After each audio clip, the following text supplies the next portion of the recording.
Hi guys, hope you're doing fine. My name is Morris Jordan Kawesa straight out. But ngasina gekola chintu kyonna. Let me first go straight in this video. But tukomao, and then we talk about anything. Thank you.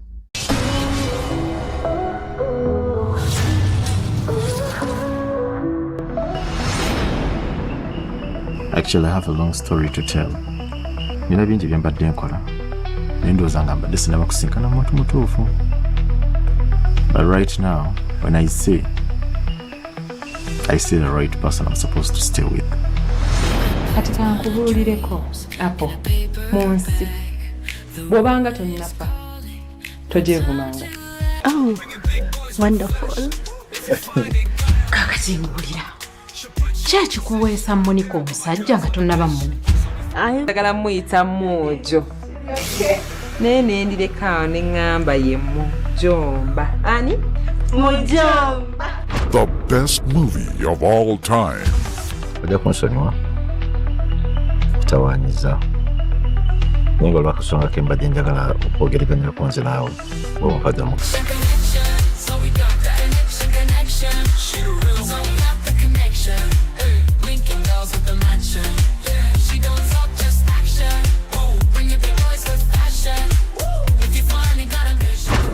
Be prepared.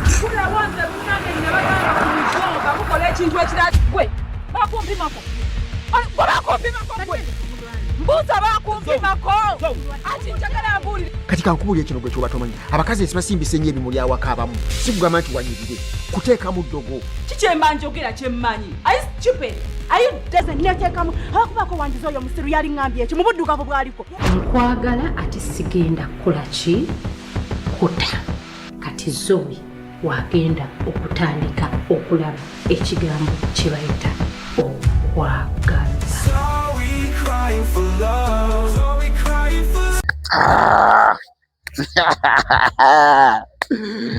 Kati mugamba the day is first January 20. Lero ngenda gikola ntudde wano yaga tulaba omukyalo ono movie eno man nze ebiseera bimu bagamba nti no kirungi nnyo okukola n'omuntu nga kyaliwo naye Aromatic Entertainment twafuna mukama waffe nga kyali waffe onyumirwa kyokola ne bwaba boss ku mulimu abasinga mubadde mumbuuza mu comment section yawo nabunya Jamira kati movie eno erimu ababede okusookera ddala ekulembeddwa mukama waffe ono ne director mu firimu eno nze kanzoke mbanyumize firimu eno nga temunnagiraba. Director Ahmed ku mulundi guno mu firimu eno egenda otandika nga lumu January 2026 omukulu ono njagala mumwetegereze yazanye nga kyazanya naye yennyini buli gyazanya nga kyazanya akyewulira naye ku mulundi guno yazanye kyanjawulo oba kyasusse simanyi mumujja kulaba nammwe mumbuulire oba kisusse. But guys ku mulundi guno nze what I'm telling you nti ono guy mwana ono guy ebyaddala yakisussizza ono ebyaddala director ku mulundi guno yakisussizza. Nze kati nkubuulira tukola movie kambanyumizeeko n'ekibeera eno anti nze nannyini lugambo eno kati kambanyumizeeko ekibeera eno muyinza ogenda ku set ne mukola ne muzannya movie ne muzannya ne mugimala kati ne babagamba nti movie egenda kufuluma ng'ennaku z'omwezi bweziti obadde eti bweti ne bweti. Mukimanyi nti tewali muntu yeesunga lunaku olwo movie lwefuluma. nga ffe bennyini bakagizannya. Mubadde mukimanyi ffe kennyini twesunga movie nga tennazannyibwa. Naye anyway, oyo yakulembedde. Owookubiri mu movie eno, yes, mbadde mbala mu comment section nga mumubuuza aliwa aliruddawa yaddawa newatandikawo n'okuyitingana ebigambo awo ebingi, oyo kino oyo yaba bw'ati. Ibyo ebintu bye nabagamba mu eri video eyasooka, ne bagamba guys nti no bwe tubanga omuntu n'omala ebiseera nga tomulaba mu movie za romantic, kuba movie 3 oba 4 oba 5 neteziyinza kuwera 5, ekinene nnyo ziba movie 3 2 ku 3. Kati nono yakomyewo, mumumanyi ono naye yakomyewo neno movie, mweno movie naye mwali bamuyita omukyala Nabunya Jamira, naye mu movie eno yakomyewo mwali, and you going to love the peace, you going to love this peace. Nabunya Jamira yakomyewo mweno movie bagitani, mwagirabye mwalabika clip bagita connection. Ne kati nze ndi mukutemera go wenna manyi social media platforms zaffe za Romantic Entertainment yamaze dda okulumayo ne social media platform handles z'abazanyi ba Romantic Entertainment. Mulimu Nabunya Jamira, mulimu omukulu bwe bayita Mulimira Sulite Serwere ono olaba director Sula. Anyway, kansoke ntumire ku bachali bange abali mu Arab countries, mwebali nnyo, mwebali ddala kulaba Romantic Entertainment, mwebali nnyo mwebali ddala. By the way, mwebali kulaba eno channel eno yennyini, Morris Jordan's K Media. You've made this channel since day one paka kati muli mukulaba channel eno. Mbebaza mwebali nnyo mwebali ddala omulimu ogwo, era temujjango okwo mweyongera okumpagira, gye mwongera okumpagira nyongera baleetera ebirungi. Show eno gikula sifefeka, tulina ba sponsors abenjawulo.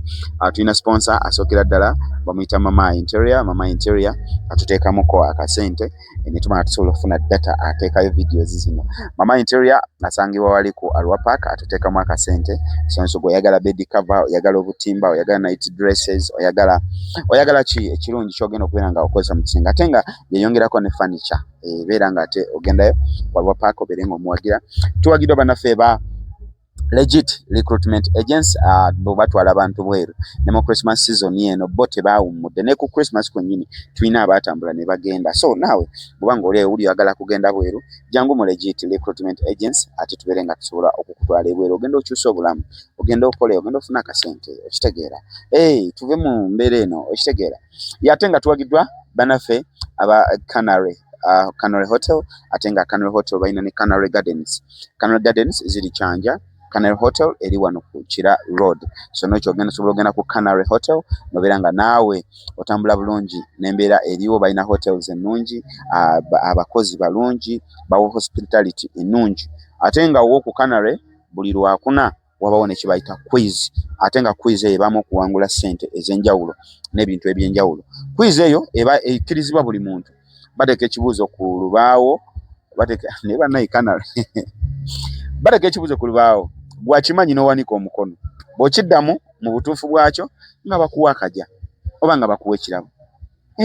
So jangu onyumirwe ku Canary Hotel, ate nga balina ne restaurants ez'enjawulo. So osobola bw'oba ofudde gy'ovudde, osobola okugamba kankyameko wano ku Canary nfuna ekyokunywa neeyongereyo, oba kankyameko ku Canary wano wemba nsula wali bulungi. Canary Gardens zo ziri Kyanja, abaana ku Christmas eno babadde ne bouncing castles, babadde ne swimming pool, babadde ne Father Christmas, but like banyumiddwa, it was buffet. Namwe abantu abakulu babadde, so ekyo tugenda nga kubanga tukikola buli weekend aba Canary Hotel. Ba sponsors kansooke mbakomyawo, abaddako ngenda kubajjako okubongerayo edda. Naye nga njagala kukujjukiza nti movie eno erimu omukulu bamuyita Mulimira ono omukulu Mulimira Sulite Serwere. Ekyenjawulo director Sulite kyeyazannya mu movie eno. Omanyi mulabyeko ku movie zaffe zonna ddala nnyo nga director Sulite mwali. Twalabako njaba menyerayo kale emu njaba gambako emu. Twalabako ko ku Akali Amaggwa yazannyanga Semaka naye nga Semaka oyo awasa abakyala abato. Abakyala abo abato we bwe yawasanga yayina ekivubuka Kimbula Kalevu nga bakiyita Ntege. Ekivubuka Kimbula Kalevu ekyo mu makoomo ate nekyagala okweddiza abakyala ye taata be yaleetanga. Kati ate mumulabyeko ne ku stages ez'enjawulo ng'azannya. Ababadde Masaka mwamulabye. It is vibe. It was vibe. Vibe. Balinya bwati ku stage amininga business akola kyayina okukola. Oyo ye mukulu ono. Ye mukulu ono. Mumulaba bulungi. Omukulu Sulite Mulimira Serwere batumita director Sulite. Naye kyeyazannye mweno firimu. Omanyi kizibu nnyo oku elaboratinga character y'omuntu ebiseera ebisinga. But mujje mulabe connection etandika nga lumu. Then ng'ogyeko omukulu Sulite Mulimira tulinamu omukyala. Ono yo omukyala azze nga azannya movie ze nga wakibuli. Nga wakibuli watabeererako wakibuli mu movie nene mu damage era yali wakibuli. Kati tulesa abantu bano mu characters ez'enjawulo, characters nga ndala nnyo. Kyekyo kye nabaga nti director waffe omukulu Sir Ahmed Lubowa ye bw'aba aleeta ekintu atuula wansi n'alowooza nzizaako ki kiriwo ekigenda okusanyusa abantu bange. Kati buli omu yamukyusizza character. Buli omu ogenda kulaba nga yakyuse character bulijjo gy'azannya nga bye yazannya luli kati si byazannya birala nnyo. Tulina omukulu oyo omukyalo oyo amanyiddwa nga Annie Kirabo. Annie Kirabo mukyala Walter mu damage.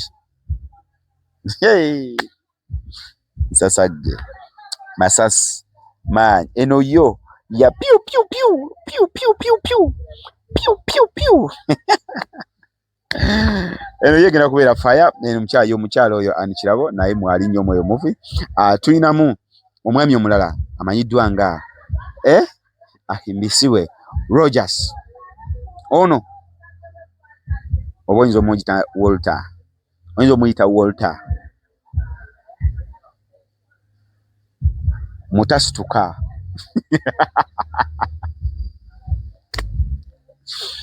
Mutasituka. Roger twabadde Masaka. Ono gwe mulaba ono. Twabadde Masaka. Neba naye nina olugambo. Naye olugambo. Ne munayo kubeera omusajja ng'olina olugambo kibi. Mukimanyi. Kati nze ndi musajja naye nina olugambo. Naye Roger luno si lugambo. Just byakwogera. Naye olugambo si. Olugambo si culture ya muntu. Olugambo tekiwaawaala nnyo. Tekiwaawaaza sikola lugambo nammwe. Bino bya bulijjo. Twabadde Masaka. Roger ne wabawo fan yazze. Namugamba mwe bali kutuzannyira bulungi. Ko ye kale munaye we bali tuzannyira. Netunyumyamu awo bannange aromatic you are the best. Nayogera awo natugamba mwebale nnyo. Natugamba nze natandika obbalaba nga ndi ku Nawolovu. Kati paka kati firimu za mmwe zonna nzigoberera. Roger nga ali happy yewe bali nnyo musanyufu. Namugamba paka kweno gye nasembyeyo kukulaba nga tosituka. Namugamba weewale gye tulaba kati namugamba simanyi nembya ddala bw'oli. Yabadde amusse naye nga tubeeyanza nnyo guys okubeera nga mutugoberera. So omukulu ono Ahimbi Rogers naye mwali mu firimu ate ne ku mulundi guno omanyi buli muzannyi gwe nkuleetera owa Romantic Entertainment, buli muzannyi gwe nkuleetera ne role ye, buli muzannyi ne role ye, naye nga role zaabwe bonna abali mu movie eno just know eno movie egendako. It's a blow. Gwe wenna abadde tamanyi Romantic Entertainment nga gwe mulundi gwe ogenda okusooka okulaba Romantic Entertainment, kweno movie egenda okuggulawo ng'ennaku z'omwezi lumu January ku channel emanyiddwa nga Trust Films. Movie eno egenda kulaga from Monday to Friday, egenda kulaga ennaku 5 mu week, Monday to Friday. So tolina kugiswa, tosaanidde kugiswa. Tulinamu omukulu amanyiddwa nga Tanansi Abe Bulondo, ye Abe Bulondo. Abasinga mumumanyi nnyo nga Tanansi mu customer care. Omukulu Tanansi, walabye ku Tanansi ng'azannya laavu, walabye ku Tanansi ng'ali mu laavu. Kati njagala kubizeemu akafaananyi, oli Tanansi, Tanansi oli ow'oku gate akuba obusaale ow'ensasagge, kati ku mulundi guno ng'ali mu kilaavu laavu. Hey baby, how are you? Baby, I missed you so much. Hey baby, anyunyu, anywa. Ash. Baby, I can't sleep without you. Katika Tanansi abirimu kati ngali mu kiravu. Gwe jangu movie eno Tanansi ye omukulu ono agenda kubeeramu nnyo mu movie eno. Tulinamu omukyala aniridwa nga, so we appreciate guys. Mwebale nnyo, mwebale ddala oku appreciatinga. Omanyi mu Romantic Entertainment kati waliwo abantu abambuuze nnyo. Morris njagala kubeera nga nzanya, njagala kubeera nga nina bane mujjeewo kino ekintu ate by the way kati kankyogereko, nzire mukyogereko. Mujjeewo kino ekintu ekyokubeera nga mugamba nti Romantic Entertainment etwala baabubina. Mwakizeemu ne mukimbuuza Masaka. Simanyi naye buli lwambeera lwaki mukyogera. Mwakizeemu ne mukimbuuza Masaka. Nabadde mukono, nabadde mpita ku mulyango wedo omukyala nansika omukono bw'ati. Yabadde muwala mutototo myaka nga 2. Ndozi nangamba yakamala senior 6. Yana ali mu vaaka ya senior 6. Naye agala mu vaaka eno abeere nga azanye movies. Naye nangamba mbu naye ekizibu kyalina talina kabina. Without me saying anything, nga singa mugamba kintu kyonna. Ye yagambiddewo naye nze sirina kabina munampa. Naye bantu mmwe kati mwemulo kati kale kati mbagambe ki mwe Romantic Entertainment nkiddamu tetwala muntu ayina kabina yekka. Romantic Entertainment etwala talent. So long as you are talented, we are good to go. You are good to go. Bane temudda mugamba nti na Romantic Entertainment etwala baabubina. Naye nga guys tweyanze ye mbadde ku ki bade ni mukwogera ku ki. Munerabiza n'okunneerabiza nti mwe kati kasita njogedde ku mabina mbyerabidde bye mbadde njogera. Naye nga mbebanza mwebanyo mwebali ddala. Then omukyalo omulala agwenja okubanjulira mweno movie empya egenda okubeera nga eraga bamuyita Nakalema Shadia. Oh my God. My God.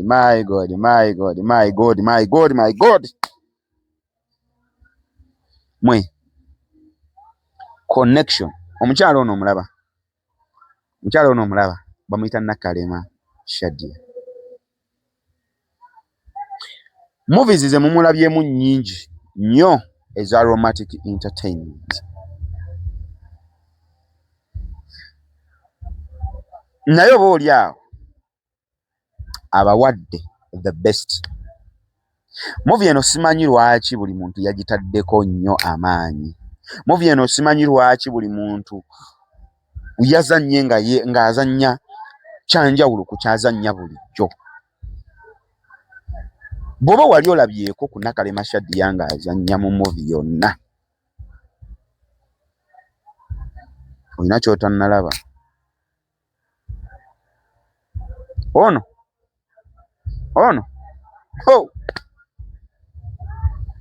waliwo kali akayimba akagamba nina bingi by'otannalaba, nina bingi ebyekwese mu ndeeyo,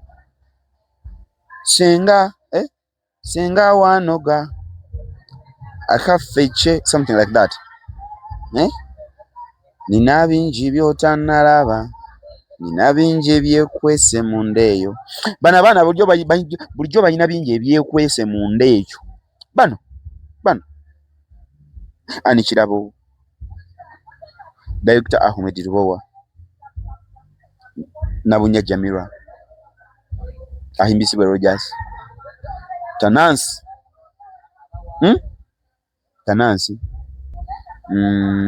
ani n'abalala bangi abali mu movie eno. Naye this is a masterpiece. Guys, you gonna love it. Trust me. Mulimu omukulu gwe bayita Muyindi, Asumani Katongole, Mwogeza Dembe. Mwogeza Dembe nakoze naye ninakoze naye interview. Ngenda kubanjireta interview ya Muyindi very soon, mugenda kugiraba. Nena mugambe nti Mwogeza Dembe nawakana.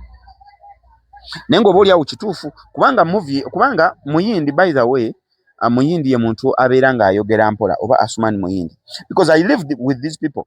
Mbera nabo mbamanyi from day one to day 0 to day 100. I know these people. They are my friends, they are my workmates, they are my brothers and sisters. I know them. So they got themselves together and bring for you a masterpiece. Ngalumu January datawo abeereko gwakozesa warufaari nga wekonectinga ku warufaari y'omuwarabu, gibeere kumpi. Omanyi wifi zino azimanyi okugenda nti bwogenda mu distance bweti eba tekyasika. Kati we positioning bulungi ewali wifi ng'etuuka bulungi ng'esika bulungi, tojja kwejjesa. Nga lumu eno movie mbagambye egenda kubanga eraga from Monday to Friday. Egenda kubeera ku Trust Films YouTube channel.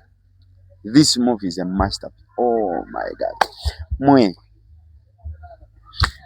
Nze bye byange, nze ne mbagamba ebintu byange. Anyway, naye ashono nyongera kubajukiza nti ewagidwa banafe aba Morris Fashions nyongera kubajukiza nti Morris Fashions bakola batunda engatto ze bayina, engatto zivira ddala ku mwana omuto paka ku muntu omukulu. N'olwekyo leeta ate tugenda mbiseera mwe bali kugula nnyo engatto za Christmas, mwe banyuma bali ddala mamuzeko engatto za Christmas. Kati mujje mungoleko engatto z'abaana okudda ku masomero. Engatto nzirina mu bungi, teweekwasa kintu kyonna. Jangu ogule engatto y'omwana egenda okubanga edda ku ssomero. Bana tukkiriza mwana wo kudda ku ssomero nga engatto gy'asomeramu omwaka oguwedde nakati gy'agenda okusomeramu. Lwaki? Morris, nina engatto eza layisi ate nga ngumu, ng'ogenda jugula omuzadde. Nina engatto okuviira ddala ku 2.5 paka ku ngatto y'emitwalo 15 esoma. From 2.5 paka ku 15. So n'olwekyo jangu ogule gwe ssente zo zikusalako gwe ogamba nti kati mumpeeno. Gwe kyosalawo kye tukuwa. So n'olwekyo jangu obeerenga okusobola okugula engatto mu Morris Fashions. Tusanga bali ku Niger Chambers opposite Mini Price. Ate nga tukola ne deliveries. Gwe wenna oba oli wala osobola okugamba nti nonze engatto sigenda kusobola kujja, kati gojja mu inbox bw'ojja mu inbox n'ongamba njagala engatto bweti ne bweti, ne nkuteerako engatto n'olonda ko gwe just kasita omubuulira emyaka gy'omwana nti omwana ayambala ayina emyaka bwegiti oba ayambala size bweti bwe tumanyi size ye gwe ngamba emyaka nze nja kuba mmanyi engatto gy'ayambala bwe tugituusaayo nga nageesinze size nga temutuuse bwe tugituusaayo n'ayambalamu nga temutuuka bw'eba nnene tumuwa ntono bw'eba ntono tumuwa nnene ku yo so ndyoke n'okukyusaamu so n'ekyo mujje Morris Fashions mugule engatto z'abaana ezidda ku masomero. Morris Surprises Mariam nkutumiddeko nnyo oli Iraq. Mariam nkutumiddeko nnyo oli Iraq. Oli otya? Kasinti na buli bulungi. Sijja kwogera kye tugenda kukola Mariam. Nenga ba surprises namwe mwebale nnyo Gentwala Surprises mwebale nnyo mwebalire ddala you appreciate me guys mwebale nnyo buli lwensi cyane mbakolera manyize bunkolera omuntu surprise nasanyuka by the way kana teka nkongera okugenda eri amume namwe abagole benzi jokolera surprises bannange bwenzi jokukolera surprise nganze ndi musanyufu nnyo bitya gwe nondaga nti tusanyuse nengezaako munango kusika nenga gwe tovaayo bannange bibowa abagole baffe benzi jokolera surprise banaye namwe mubeereko ne ku vibe omusajja nga ntekamu vibe nenezinyazinya obuzina nenezinyazinya nenekozaakoza bu style neneteesateesaako obuntuntu nga toseka wadde bannange musekeeko video enyume munyumirwe bannaye munyumirwe nawe okukolera surprise namba y'essimu ye yeri awo wansi just inbox me nga njagala kusurprise nga jjajja asenga taata maama muganda wange mujja wange bonna nsobola okuba surprisinga antumireko ku kyali wange oli kata okola cakes okola cakes in different designs in different aspects.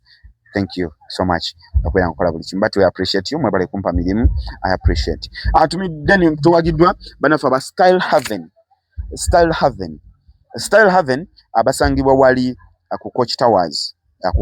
Coach Towers atamanyi weri Coach Towers ye tawanya nnyo atamanyi Coach Towers weri olaba mapeera ku State Square mapeera olaba kino kyambuka ku CPS kati ku CPS awo CPS eri wali eno ye Coach Towers ejibaita Coach Towers eri awo Style Haven kwali atunda office wears buno obusuuti obumalayo obw'abakyala ddala atudiringa nnyo mu ngoye z'abakyala obusuuti obumalayo obw'abakyala bulungi nnyo abutunda abuyina so n'olwekyo genda ku Coach Towers oba mu inboxing ku namba ye eri awo wansi mu kalango keera akalango genda kulanga kalaba nga kayitawo kaliko Style Haven akalanga akakayitawo n'olwekyo mutuukirire obeere nga ate naawe asobola okubeera nga akuwa obugoye tandika omwaka mupya banaye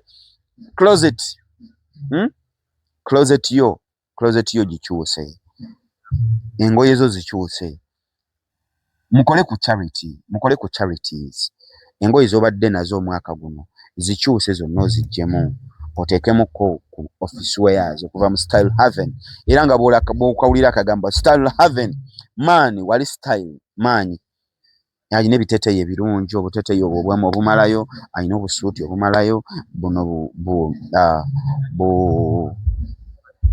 babuyita batya blazers bw'abakyala obumalayo obulungi nnyo so n'ekyo mugenda muwagireko Style Haven ali awo ku Coach Towers akalango kayitawo wansi oba gwe atasobola kugendayo genda ku level 7 edduuka number 718 ate tukola ne delivery go just mu inbox omugaye Style Haven Morris yangambye olina akagoye kalungi gwe mu inboxing mugaye Morris yangambye olina akagoye akamalayo so osobola omutuukirira naye abirenga kuwa akagoye akalungi so okukolera delivery tujja somuweereza ekifaananyi kyo n'omugamba njagala akagoye bekati n'omuweereza ekifaananyi kyo n'alaba size gy'oyambala n'abeera nga gidelivaringa wooli lwaki nedda Morris Jordan's Kawesa straight out Aromatic Entertainment ate nga tuwagidde bannaffe aba Ivan Pro Properties Brand Pro tuwagidde bannaffe aba Brand Pro Properties bayina ettaka kuviira ddala ku miliyoni 2 paka ku ssente zonna gwe z'owulira nti nno kati okooye oba billion oba wa tuina plots mu Uganda wonna tuina ebizimbe worldwide tewali nsi gye tutayina mu kizimbe naye nga ensi ze tusinga okubaamu nazo ebizimbe tuina mu Uganda let me say mu Africa wonna tewali nsi baba brand properties we batayina nyumba baina apartments baina mayumba agawedde baina buli kimu ekirungi so n'ekyo osobola okubeera nga obatuukirira n'obeera nga ate ofuna nawe ekyenjawulo. Maurice Jordan Kawesa straight out Aromatic Entertainment abonti wensobodde okubeera nga njogerako naawe n'olwekyo toba mu nankenyera yonna brand properties basobola okutusaako ebintu ebirungi kale mpaka lutuna meeting next time mbagala nnyo naye nga ntumidde nnyo bannaye mwena abali ntumiddeko nnyo Maureen muganda wange ali Canada. Maureen nkutumiddeko nnyo Maureen Muzura nyongera okubeera nga ate mu festive season eno nyongera okusaasira family ya mwami Muzura mbasaasira nnyo festive season eno teyatugendedde bulungi oba teyabagendedde bulungi bambi twafiiriddwa jjajja azaala mwami Muzura ate nga twali twakamala okukuza ennaku zomezi zaali nga 21 December twagenda netukuza birthday ya mwami Muzura taata wa Maureen netujikuza maama wa mwami Muzura yaliko nayimba bulungi nabeera very happy nga musanyufu bulungi then wayitawo ennaku 2 zokka wayitawo ennaku 3 zokka kuba twaliyo nga 21 then nga 25 nga 24 ekiro ne bankubira ne banga jjajja afudde naye nga jjajja ali mulamu bulungi nga atambula bulungi ngali okay ne kuba yayimba yali musanyufu. She was the happiest woman on that event ne bambi jjajja nabeera nga tewa atufudde so Maureen my condolences to the family mukama katonda nsaba kugumye ate namwe mwena abagumye family eyo njagala nnyo mulimu omukyala oyo Maureen mulimu omutabani bamuyita Maurice ate naye kyali wange nnyo Cathay guys mwebali ddala for the hospitality and everything and the love you showing me.